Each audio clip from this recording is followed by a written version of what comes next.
meeting for a special meeting for Thursday, June the 10th, to order.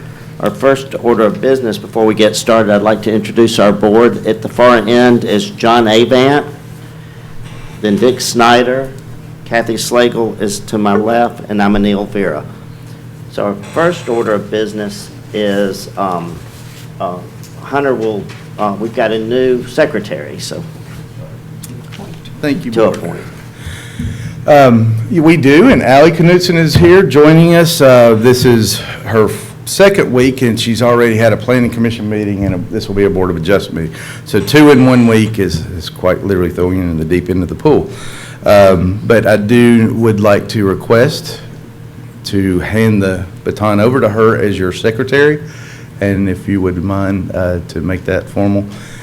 She will be taking minutes tonight, so I would like that to be a formal as possible. So I'll make a motion to appoint Allie Knutson as our secretary. I second. All in favor? Aye. Aye. Motion carries. Thank you, Allie. Okay. Our first order of business is a consideration of BOA 21.07. It's the request of the Fairhope Public Utilities for a special exception to allow public utility for the property located at 8300 Morphy Avenue. Staff member, will you update us on this? Thank you, Chairman. So we're here for a special meeting as a follow-up to our previous meeting, and the site is shown on the screen. I won't go into a lot of details and won't rehash some of the same things, but and kind of go through that quick. I just want to say my intent on showing the presentation is how much has been done since our last meeting. There's been multiple revisions and looking at as many details as possible, so I hope I can convey that. We are the planning department that's in charge of reviewing every application. And we've been as critical. What I think is not seen at this dais sometimes is how critical we are. We don't stand here and beat up our electric department. We do that behind closed doors. So we have done that. And I think we've moved the needle. I hope, because what they've really expressed to me and gotten across is how important the substation is. So, to rehash, this is a request for a public utilities electric substation on what is zoned currently R3 PGH. There was some confusion about zoning. There is no district that needs zoning. Every district can allow zoning by coming to the Board of Adjustment and getting that approved. So that's what the little highlighted line down there is, a public utility. The white circle's in our use table within the zoning code. That was adopted about 3 years ago, and that's why we're here today. Kind of to rehash where we were from last meeting, in 19, Stewart Engineering performed a comprehensive engineering report that focused on all of our electric substations. For those that don't know, our electric service area is one of our smallest service areas. So it's defined. It doesn't grow. So it's mostly the infill development that puts extra loads on that, and we've grown a lot. So this was looking at what's in place and what our capacity is. In 19, we were at 106% capacity. Today, that's risen to 110%. The location of the Fairhope Avenue substation, which is underneath the water tower, has limits on being expanded there. So it's underneath the water tower. That proved challenging through some of our storms. There's some reasons there that you can ask specifics for someone that understands them better. But that site is over capacity and needed replacement. So the search began. 5 other sites than this were reviewed. If there's some questions, I know the one site at the ABC store, near the ABC store, was questioned. We do have Mr. Cortinas, our floodplain manager. If there's questions directly about that site, he'll be happy to answer those. So this site was chosen due to its topography, its availability. That's an important thing, and its proximity to a very small area that where it's needed, where this substation is needed. I did want to kind of show the first plan that we reviewed at the last meeting, and I want to kind of go back and forth here because I think some of the problems we had at the last presentation was clarity, and people were having a little bit of problem, so I apologize for using your names on the screen, but I want to show these 5 people specifically, the residents, then where their lots are in relation to this. So you'll see me kind of go back and forth here. I'm going to go back and forth until the computer locks up. There we go. So this is just an aerial as the existing day. This is taken from the county. We don't have a modern aerial showing the houses as they sit today, but those sites do have homes on them now. The second plan we looked at, and I'm going to get to a letter in a second to address this, but I want to show the main difference between these two plans. It is not flipping back and forth, but the site where the electric substation was moved north a little bit. Let's see. So you can see where the retention is to the south of the pad here. It was moved north to save a 60-inch and a 48-inch live oaks, was one of the main reasons. The detention area was kept out of a stream buffer, which you'll see on another plan, of 50 feet. So the very southwest corner of this has a stream going through it that does require both a wetland buffer and a stream buffer. So these were moved north to stay out of those areas. This was the second plan we looked at. This moved the retaining wall a little bit on the western side, but after critiques on that one, we moved to a third plan. And I'm hitting the button, it's just not transitioning, so I think it's going to catch up in a second.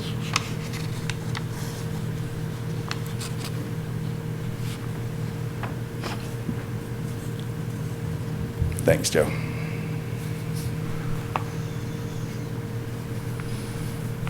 Okay, there we go. So the site was moved to the east. The pad for the electric substation was moved to the east, providing a 13 feet of space between the retaining wall and the property line. A landscape plan was done to show we are preserving. The question at the last meeting was, the trees that are along that property line, are they ours on this property, or are they? I'm going to let you do that one, Joe. Thank you.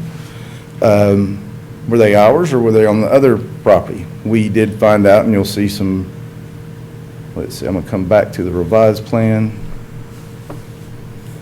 But if you can see in almost the center of the slide here, the pink standing out, that's the property line. And the 13 feet there is showing where the mature river birches are along that property line. As you kind of take a step back, that row expands to the rear of the property. Just showing some of the size. So that's what we were preserving with the landscape plan, as you see in your packet. There's a video here where I just kind of went out to the site to show you what it looks like and what kind of a buffer we have there. And this is taken approximately from the right-of-way. I'll show you that when the video gets through. It's just very quick.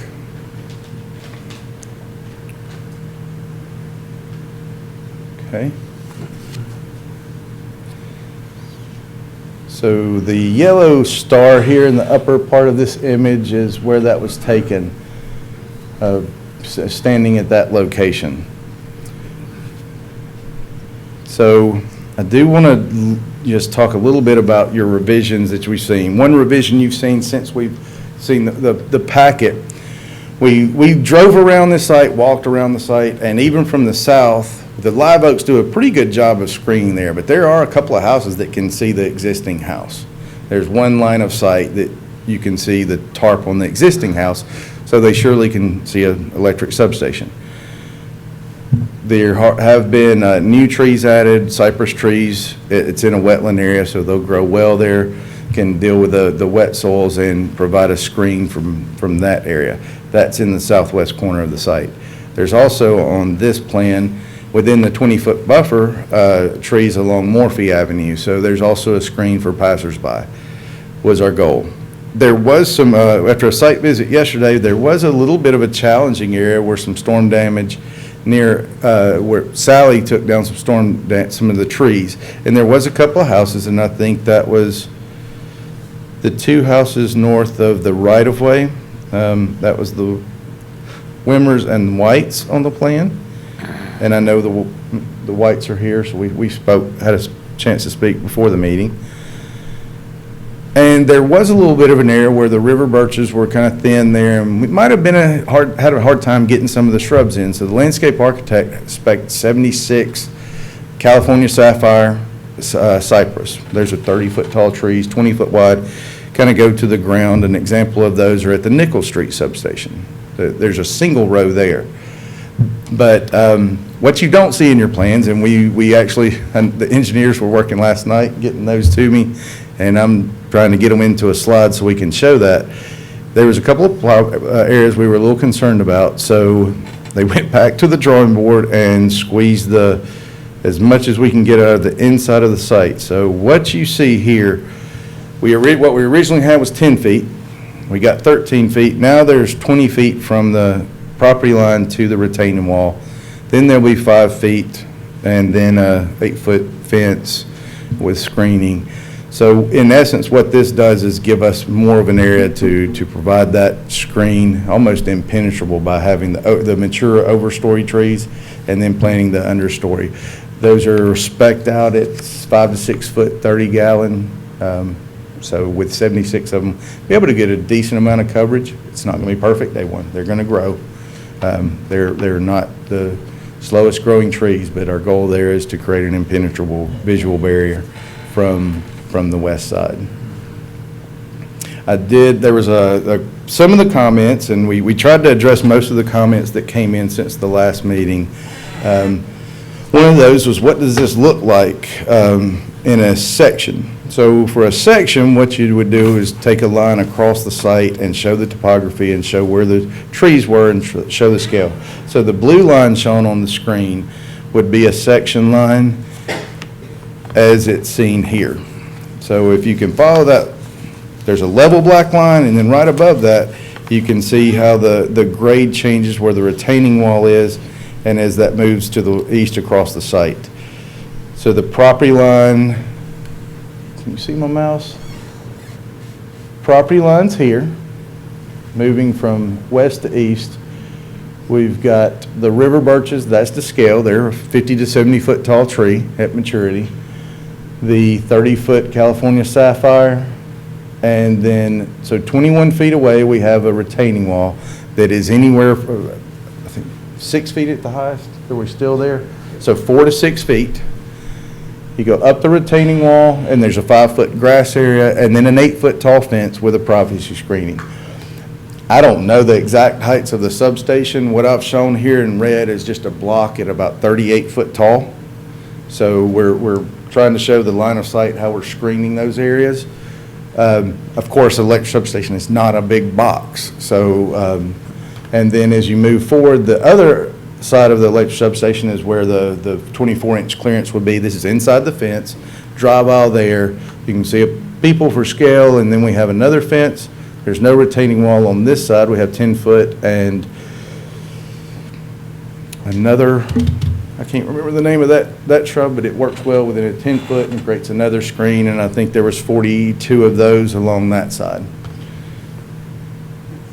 So we can flip back, and I hope, if we have any questions I can fill in. We do have a larger set of plans for Dick to look at, but this is, I hope we've shown that no one's been sitting idle and we've been listening. We do have a recommendation of approval with the 20-foot landscape buffer. I do want to read one letter that I did receive and hopefully address this, because this was not in the pack, came in after we got packets out. So there was one letter and signed by, I'm guessing some of the folks in the room tonight. I know a couple, the McCarthys, the Kings, the Whites, the Wimmers, Maldine's and Regis Road, is it? I'm sorry. Roger? Okay. Okay.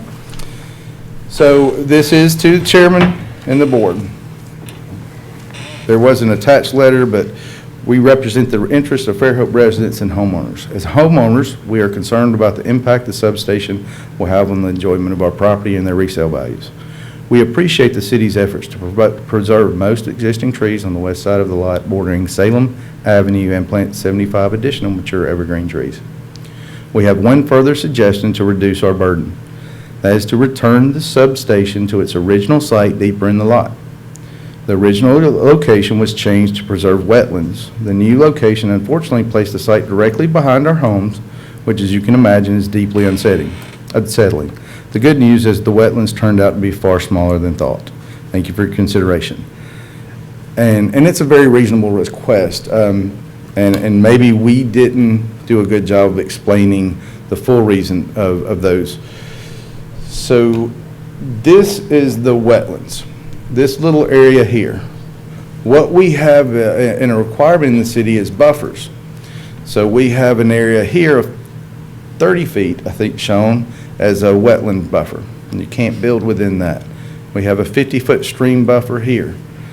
So while wetlands were a concern, that was staying out of those buffers were a concern, but probably more importantly to us at the time was saving. There's a 60-inch live oak tree here and a 48-inch here. This provides a lot of the screening needed to the south. And taking those, if you have been to the site, it's behind the existing house, those are majestic trees. We didn't want to take those down, moving those. And in effect, what we're doing by moving that out, taking those trees, it's still by the same two properties. You know, the three to the north, it's not directly adjacent to those, the substation itself. And if you move that down, it aligns with, I think, the right-of-way here. So it's still impacting those same two property owners the same. And by moving it the way we have, we've at least hopefully mitigated enough to provide a visual screen. So that's my presentation. I welcome any questions, and I can get back up and we can flip through these plans and answer any questions we might have. We do have an electric supervisor, the engineer, here tonight to answer questions as well, and Mr. Cortines. Is there anything, any plan y'all want to leave on the screen for reference specifically? Site plan. Okay. That's the latest.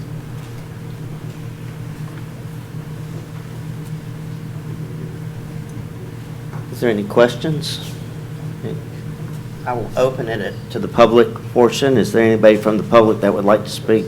If you'll come up and if you'll state your name and address for us, please. Could you put the, yeah, my name is Frank Lamy. I'm at 2271 Hawthorne Circle. I'm the one that requested that they draw the section, and I'm glad they did. Could we show the section again? There it is.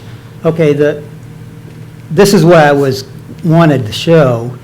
They're showing they got a lot of, the 76 cypress is a good thing, but they're showing them they get to be 20 to 30 feet tall at maturity. The ones that they're proposing are, and what they're showing is about 30 feet tall. And you can, if you look at that, you can see the fence, you can see how much screening that is. So in about 15 years, that's what it's going to look like. What you're going to see off the bat is 5 to 6 foot tall cypress trees, which aren't going to do much screening on the low level. So my request is that we do more mature. I mean, we say that they saved a lot of money by coming to this site. Remember, they said $750,000. They ought to spend more money on these cypress to get more mature trees so that we get a more immediate buffer right off the bat. Because these trees aren't going to be, they're going to be way below 5 to 6 feet. If you look at where they're planted, they're on the bottom of the retaining wall, which is about 5 or 6 feet, and then you got an 8-foot fence. So how much screening are you going to get out of a 5-foot cypress tree? Not much. So I think they ought to spend some of that money they saved and get us some mature trees there so we get an immediate buffer. So that's my comment on that. Thanks. Thank you.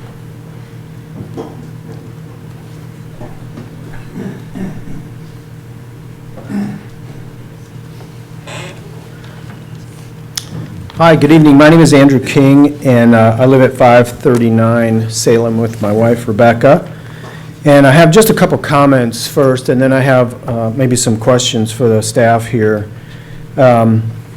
First of all, we remain disappointed that the city continues to push this site rather than look at other sites. The current substation, I keep hearing that the current substation on Fairhope Avenue is a challenge because of the water tower and things potentially falling off during storms. Well, the city apparently turned that water tower into a giant cell phone station. And I don't know whether they're leasing that or, I mean, if it was the city's decision to lease that space on top of a cell phone tower, I'm sorry, on top of a water tower right next to an electric substation, it was a pretty poor decision. And perhaps they can review that and maybe look at taking those structures down. I mean, I can't understand what else would fall off of a water tower if it weren't for the structures that they put up on top. The ABC site, we heard that it would cost $1 million to fill that up and make that site viable. I'd like to know, and I don't know who could answer the question, is that a matter of public record that that estimate on having that done? Because that just seems like a really high number to fill that in with dirt. And you know, that seems like a much more logical. I've looked all over at substations in Fairhope, Daphne, Spanish Fort, and most of the substations are in a very commercial spot rather than a residential in the middle, practically in the middle of a residential neighborhood. So I'd like to know if they have, if that really was $1 million cost to go back and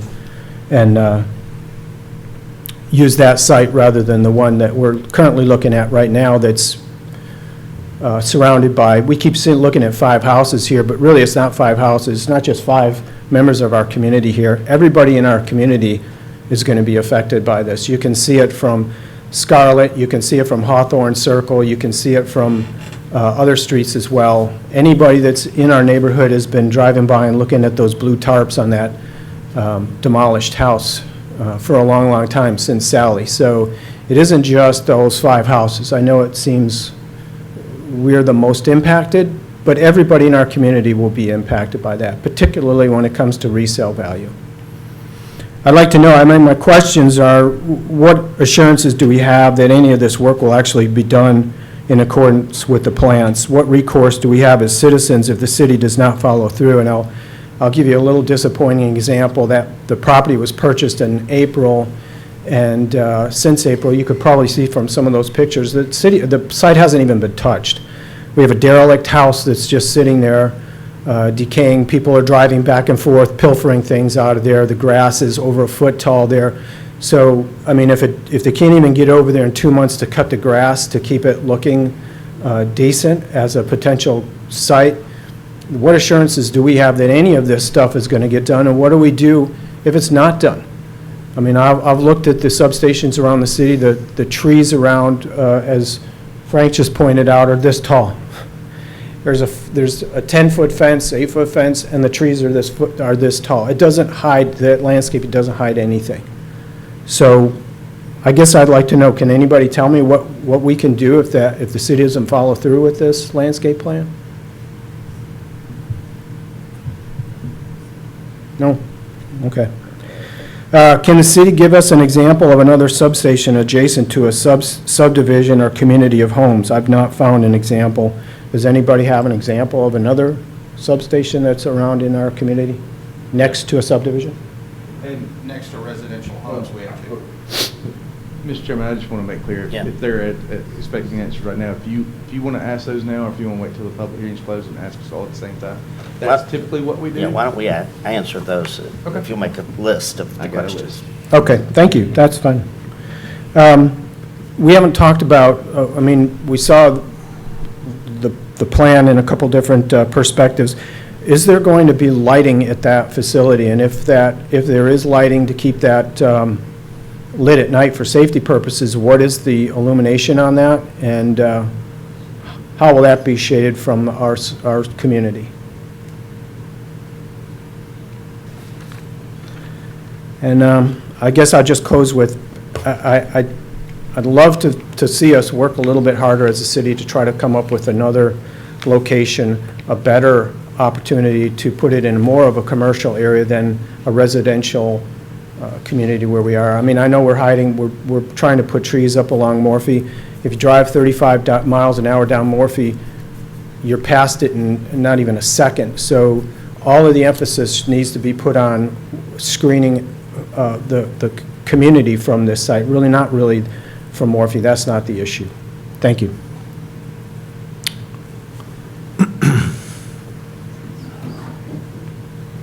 James McCarthy, 625 Nathaniel Avenue. I think all I want to do really is to reiterate what my two neighbors have said, Frank and Andrew. Really, for us, for you, the issue is electrical capacity. For us, now, it's visual. So I'm very glad that Frank pointed out that the size of the trees to be put in are probably 30 gallons. 5 feet is going to take, it is not going to solve the visual problem for my neighbors. And as Frank has said, given the considerable savings the city has told us they will be making by using this site, I would really like to have the city consider putting in considerably larger trees. I don't know what the maximum size trees that can be planted are, but given that there would be really no constraints, the city's got all the heavy equipment it needs, there would be nobody additionally disadvantaged by putting in big trees. I think I would just really like to, I think I speak for everybody here really. We'd like to get the biggest trees possible in there. Thank you.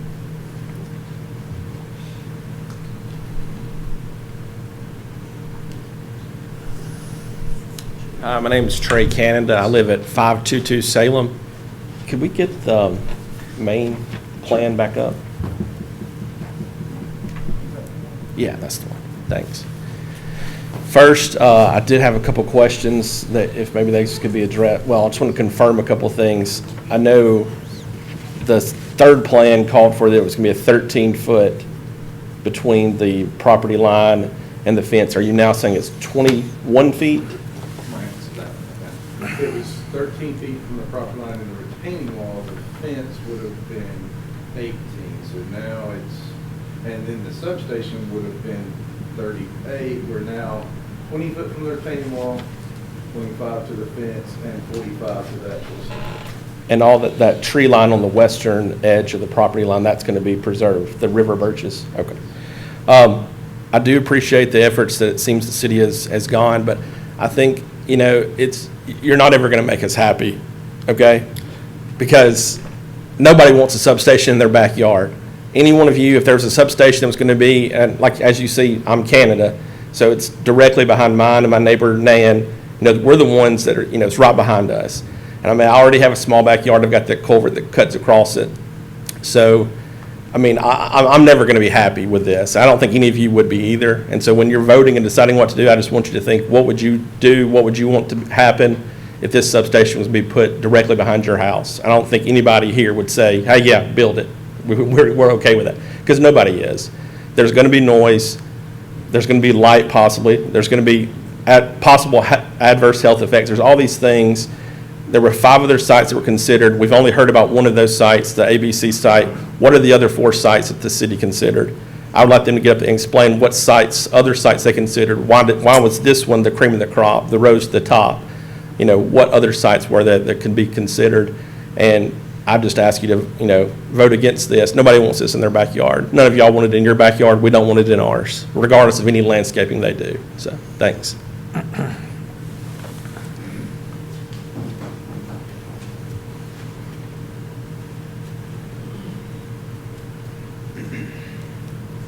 I'm Kent White. We live at 535 Salem. That's us second house down. My neighbors have made good points to you. I don't have much else to tell you, except I'd like to get up here and tell you myself, I want you to vote against this. This is not right. The city needs to find a better site for this.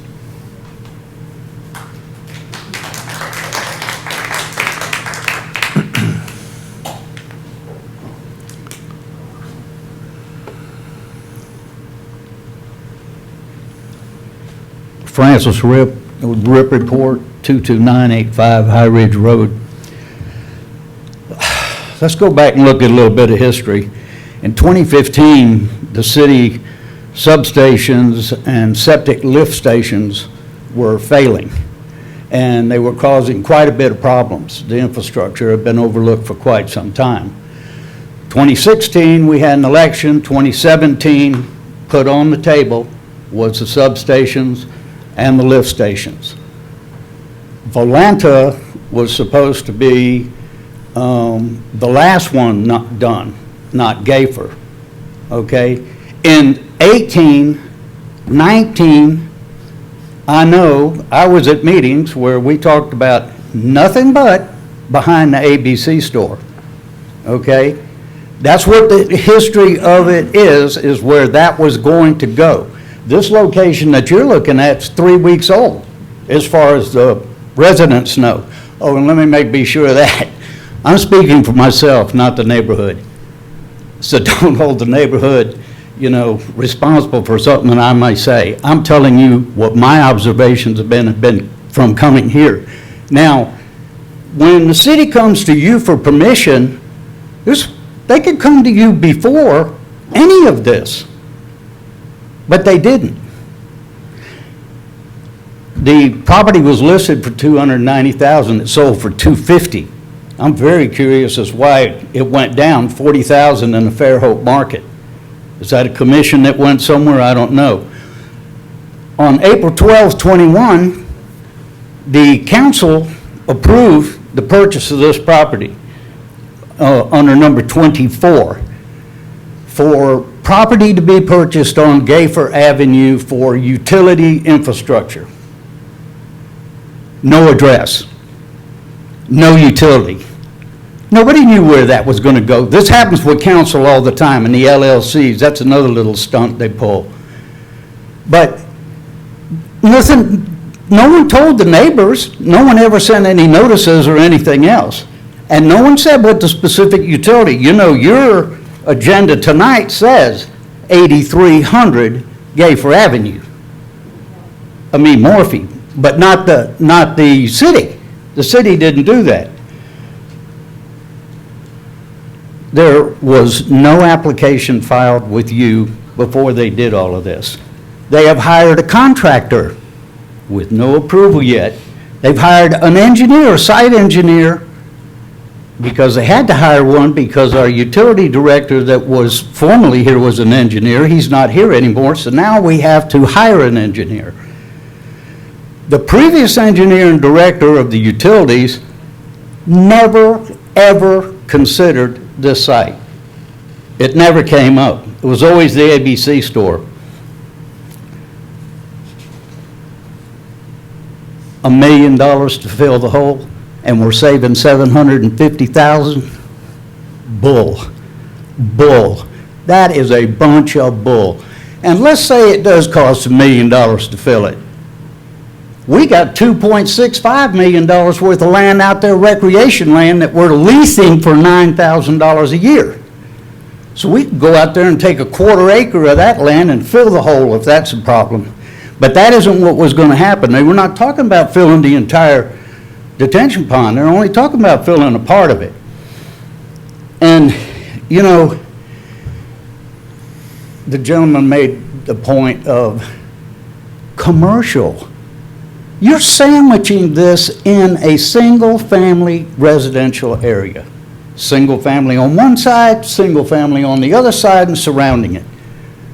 Instead of going one block down, one block over, and you're in a commercial zone behind the ABC store, which wouldn't be offensive to anybody. They would expect to see something like that there.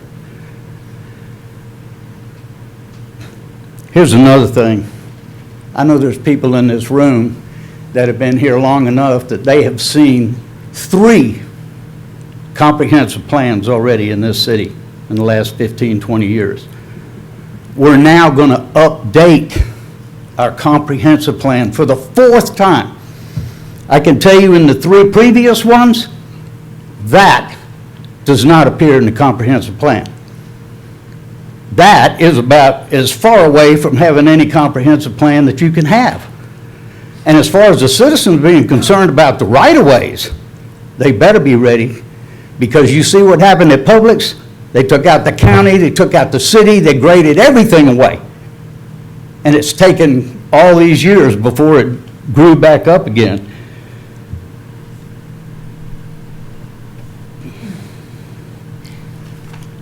What to do? What do the citizens, what's their opportunity? This sale of this property is by the Hoffrans. Kathy Hoffran had a .org site to throw out Mayor Wilson because Mayor Sullivan, who then worked for the city, was fired. That's why this property's up there. This is a political payback. That's exactly what it is, plain and simple, because it never was on the radar until now. And then the citizens are being force-fed it. What to do? I'll tell you what I'd do. I would hire a lawyer, I'd throw an injunction on the city, and I'd hold it up until you move the damn thing over the ABC store.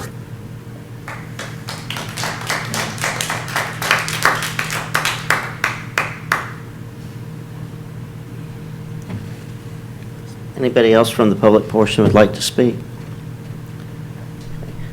I'm going to ask the staff if they'll come back. There were some questions that wanted to be addressed. Mr. Cortines is gonna Okay. speak about the ABC. Eric Cortines, building official and floodplain administrator for the city of Fairhope. To give you some history, the first time that this was taught, the ABC store, and I'm going to address the ABC store site directly, that was discussed in the October 26, 2020 city council meeting. That's the first time I became aware of it, okay? People need to understand that, and many of the folks in Hawthorne Glen have been affected. In our April 2019 flood maps that FEMA issued, they mapped Cowpen Creek as a flood zone when it was not previously. And I've heard from many people in the subdivision wanting to know why they've been contacted by their insurance carrier telling them they have to have flood insurance, and they didn't understand why. FEMA mapped that area as a flood zone. The detention pond behind Winn-Dixie is a FEMA-designated special flood hazard area. It is a flood zone.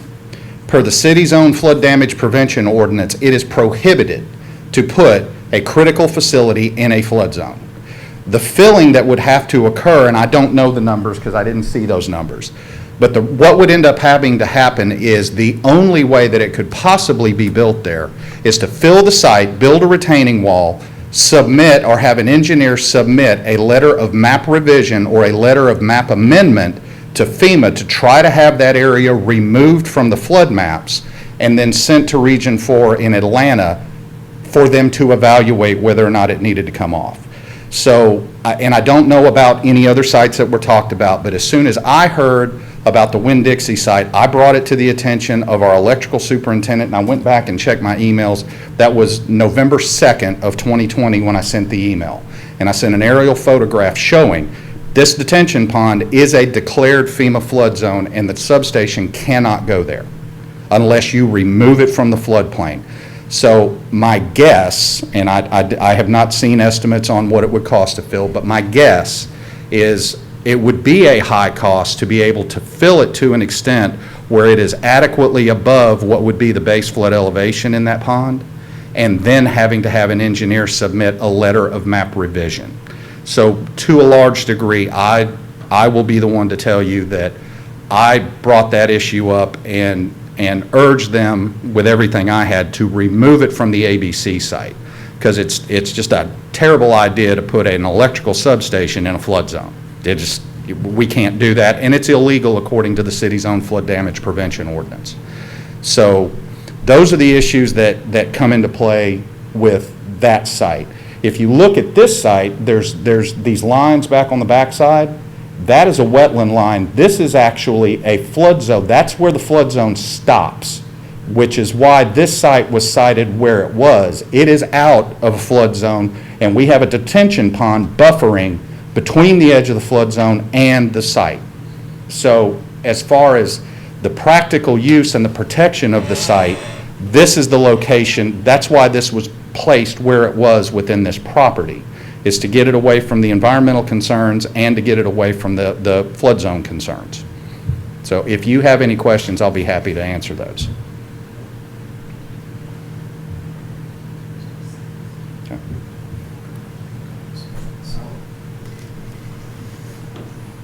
I'll answer a couple and then, or make comments on a couple, and then we can, Jay, are you okay with lighting? And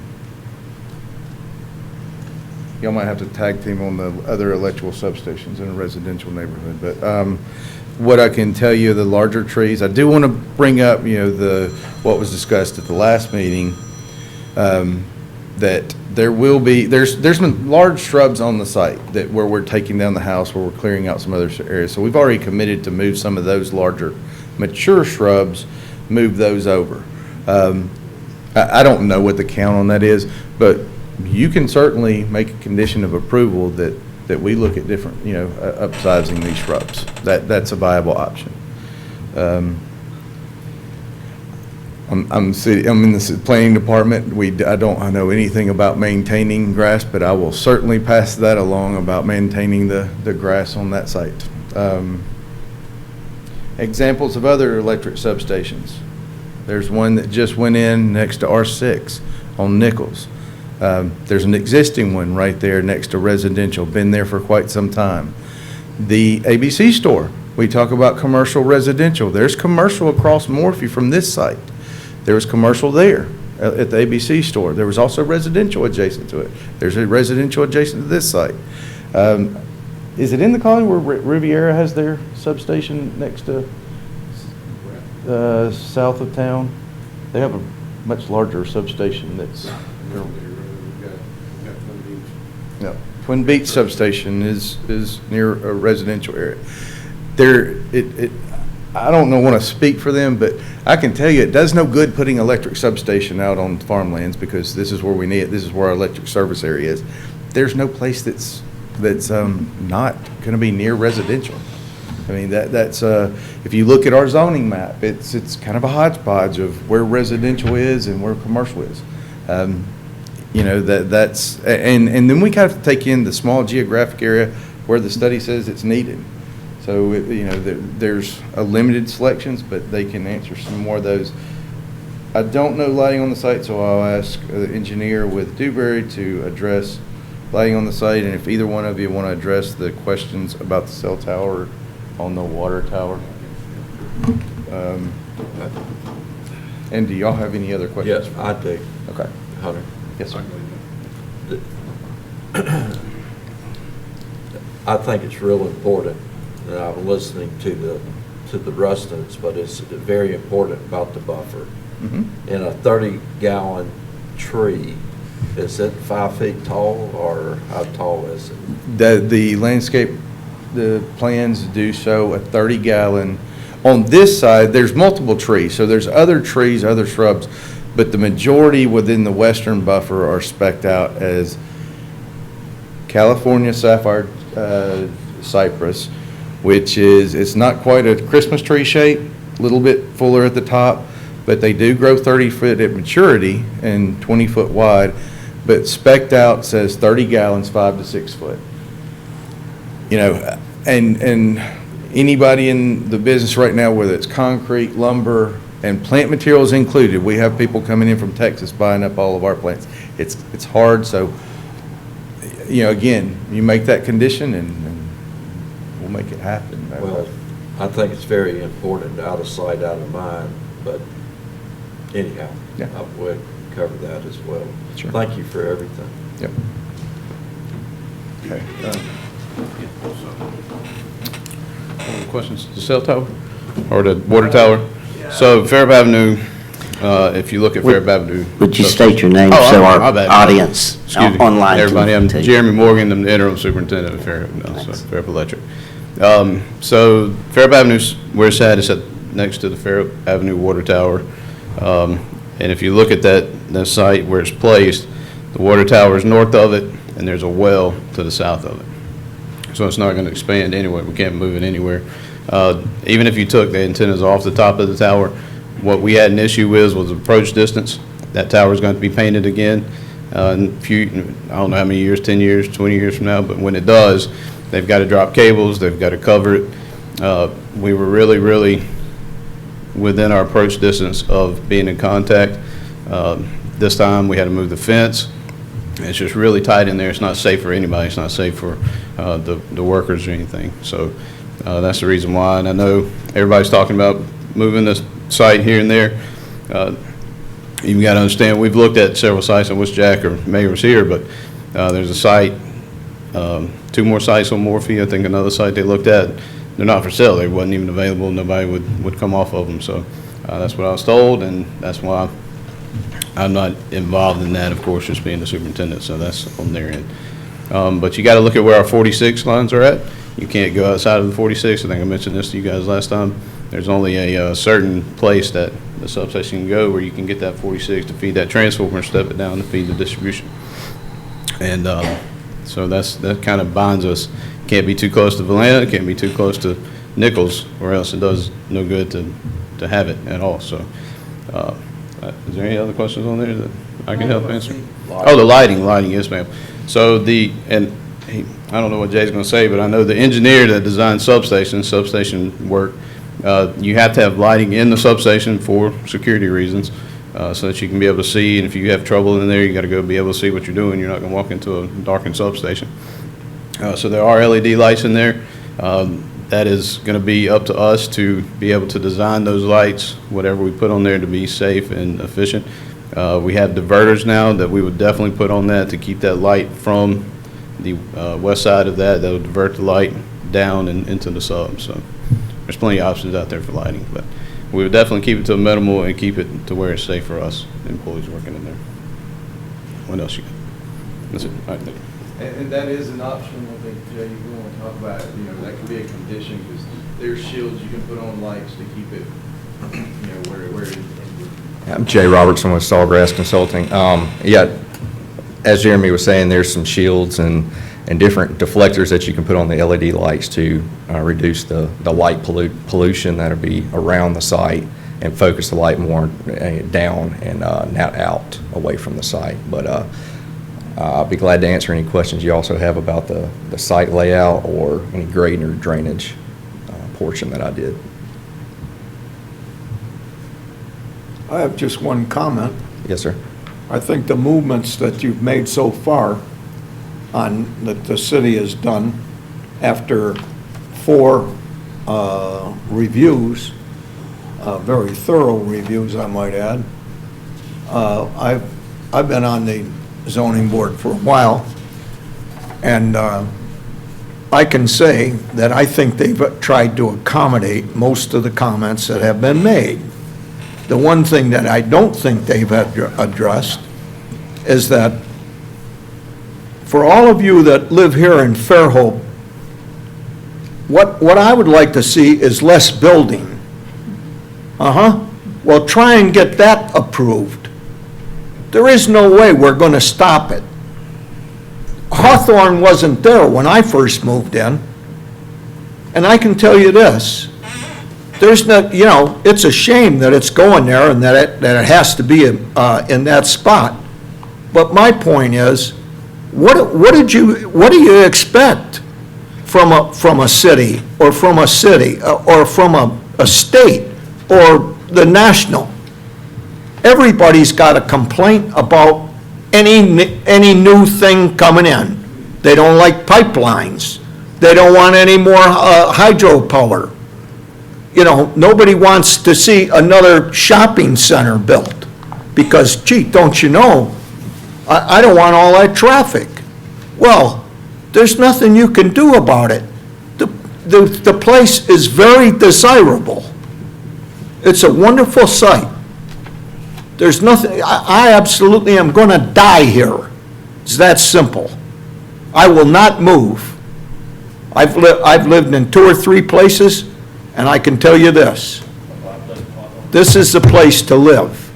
And the people need to start looking at it as, okay, how are we going to stop the expansion? We're not How- asking to stop, all we're asking to do is find a better location. What's that? Your backyard. It's not, Huh? it's not, it's not. I don't like being yelled at by somebody on the board, telling us that we're stupid because we don't want anything built. We didn't say that. We never said that. You're insulting us. What I'm trying to point out is there's realism to be considered here, and I don't see a lot of realism in the complaints.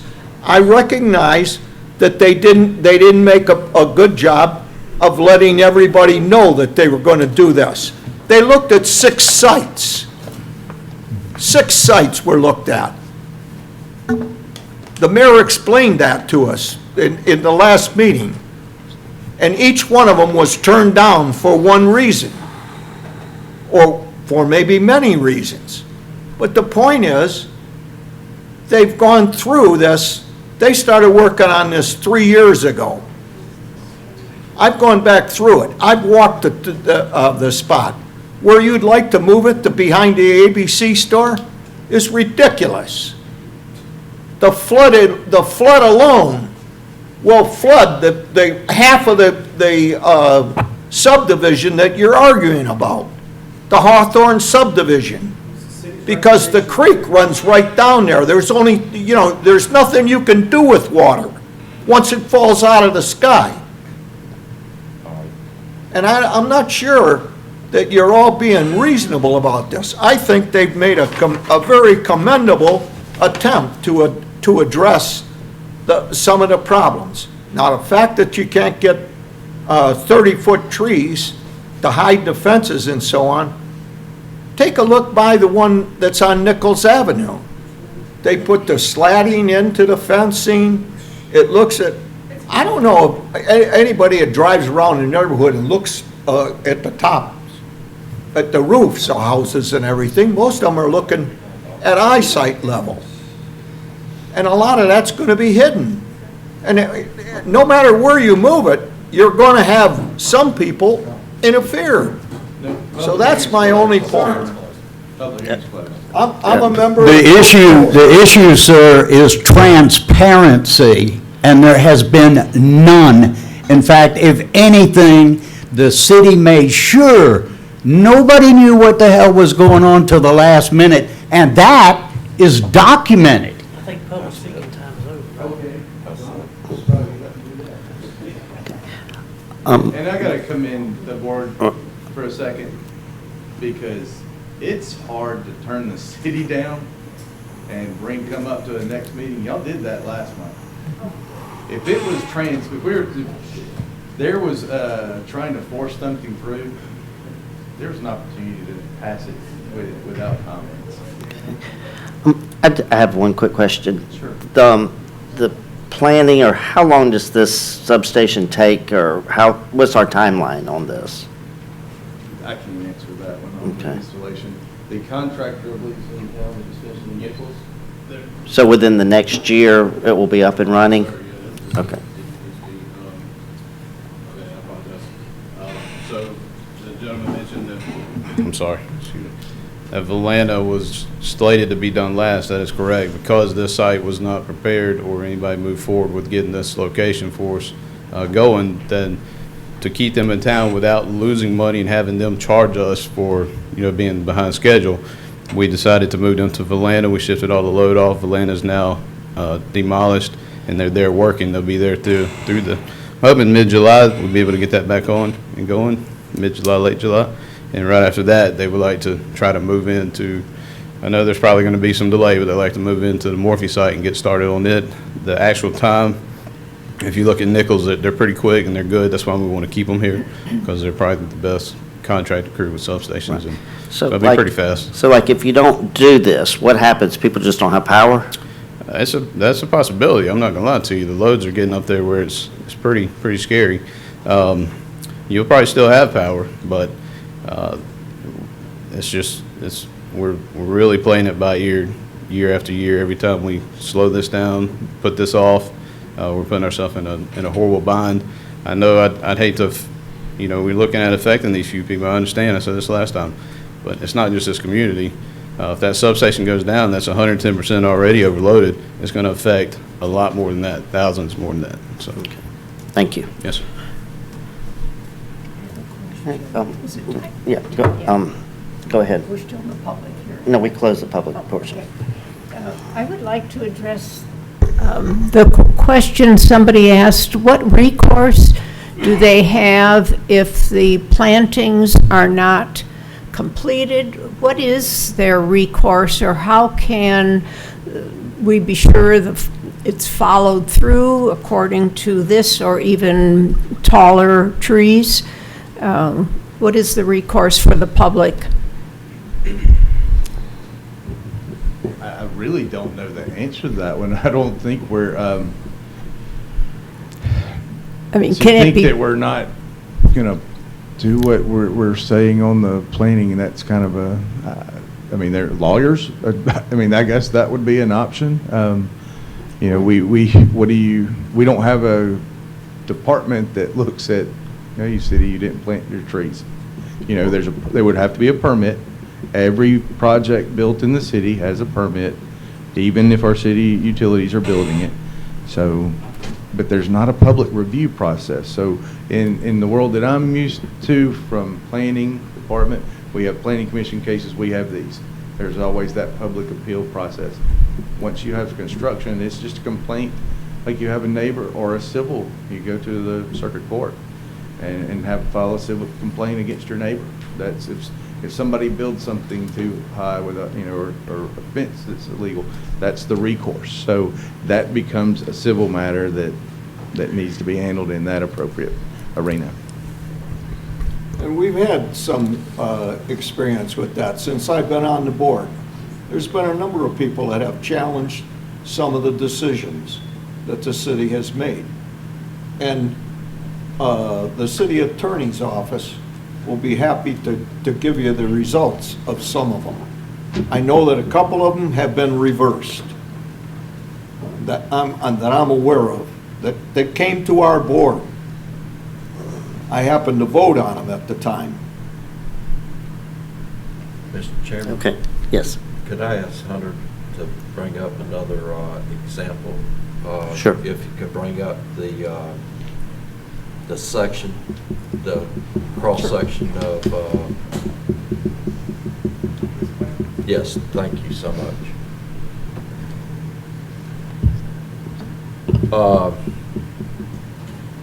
I'm just trying to envision the line of sight if I was living in the house or if I was selling the house or whatever. And I'm a true believer in out of sight and out of mind on this particular case here. What is the largest tree can we plant rather than a 30-gallon, 5 foot? Can we get twice that height or three times that height? I'm not a landscape person. Sure. So what we're trying to accomplish by that, you have mature trees that are providing decent screening when you're looking up. Yeah, all the birch. But they're mature trees, so they don't have an understory. Now, there is some, what we didn't show, but you saw in the video, there's other stuff in the middle, there's privet and all kind of stuff. We're not taking that out. So there's still an understory, and we can go back to the video here. I was out there and I spent probably 30 minutes out there today. Mm-hmm. And there are openings and daylight and all that. And I'm assuming that these trees are going to be planted in such a manner that would we've looked at it as block many areas out we those can. openings. Yes. My question is, rather than have a 5-foot tree, can we put a larger Oh, yeah. tree in there for the people, if they're sitting in the backyard, the line of sight is blocked by another tree in the opening between the, I think the birch trees, if I'm not Most of those are river birch. River birch. Yeah. And what I can see, they do shield off a pretty good bit, and the same with the existing brush in there, but, Yes, sir. I mean, yeah. I didn't All do I'm the asking landscape is, can we plans. get a larger trees, placed in there? You know, I don't have, you know, we can answer a lot of questions as the planning department. It's not my authority to do that, but I think it's your authority to make that a condition. My problem is, I hate to make a condition that can't be met. Yeah. So that's the reason I'm asking the question. Right. You know, Because I don't think there that was. could be some recourse on the city, and I don't want any recourse for the city either. Right, and I haven't had that conversation, if that's an option. That was never one of the feedback we did get. We Right. tried to address everything all the comments we received. That one wasn't one, so I just don't have an answer for that one. John, I don't know the answer to this question, but I've heard sometimes people, they say if you put too big of a tree, it stunts its growth and it doesn't grow bigger. Have you heard that in your building? No, because I know the trees we have in subdivisions, a lot of them are 10 feet tall when we plant them. You know, there I got is one that- another. I just bought a brand-new house, and it has a 10-foot oak in the middle. You know. There is another option, that maybe a condition could be the final landscape plan is approved by the tree. We have a tree committee in the city that has, I know, Paul Fontenot chairs that one. There's May Moss, you know, there's a new member that just started today. So maybe they can advise and see what mature and make the condition to accommodate a visual screening and at time of planning. Okay. And thank you for that, getting the extra 11 feet or whatever we got on the width of this thing. I think it's going to be quite helpful on relocating the other brush from around the house and all that. That's something I was trying to convey from the very beginning of the last meeting, and that it was great to hear that you can get that 21 feet from the property line. You can really put a nice buffer in there with that, so thank you with that. And I think there was a question on the height on these. I tried to stay medium. This is obviously mature because that's what we're going for. You know, my original job was landscape architect, and that's what we always want to show. There's a truth to it. I said it when I presented. These are going in at 6 foot. But I did want to say, you know, I'm not going as tall as it can. There's 20 to 30 foot tall tree. I show 25. So the little vertical lines are 1 foot intervals. It's 50 to 70 foot river birch. I saw a 60 foot. So not trying to manipulate anything here. I was trying to be as transparent as we could be on what we're presenting, and not hiding the fact that we're going to plant smaller than 30-foot trees. We can't quite do that, but I think we can see. It may be that you increase those and use what's out there, but that's something maybe the tree committee could advise us on. Mr. Chairman, I'd like to make a motion, please. Okay. I'd like to make a motion for BOA 21.07 under 2 conditions. One being a staff or the city look at the possibility to have the largest tree possible and for the screening in lieu of the 30-gallon trees, have larger trees. And the second condition would be you would have light shields that on the west side of the LED lighting to shield out any kind of lighting towards the residents. We also have one, it's just technicality, but the 20-foot buffer along Morphy would be on the plan that's there. So that was the staff recommendation condition. Okay. In addition to the 20-foot buffer, is that correct? Okay. 20-foot buffer. Right. Morphe, right? Right. Do I have a second? A second. Okay. All in favor, we're going to a roll call vote, please. Aye. Aye. Aye. Aye. Motion passes unanimously. Thank you. Do we have any old or new business for our next meeting? Will be the following Thursday? We do not have an agenda item for the third Monday of this month. Okay. So we will be into July. We do have a case at the moment. So Okay, for July. Okay, we'll re-adjourn in July at our regularly scheduled time. thank you. Do we have a motion to adjourn? So moved. So moved. Second. All right. Motion, okay. Thank y'all.